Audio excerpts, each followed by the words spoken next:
Join us for a captivating journey back in time at Spring on the Farmstead, where we celebrate frontier life in 1775.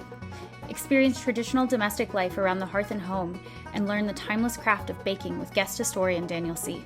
Discover the vital roles women played in farming, gardening, and agriculture, and explore how families manage goats, sheep, and chickens through our new Animal Husbandry on the Frontier initiative. To mark the launch of this exciting chapter for the Conococheague Institute, we invite the community to a special ribbon-cutting ceremony, accompanied by period music provided by Uxbridge Fife and Drum Corps.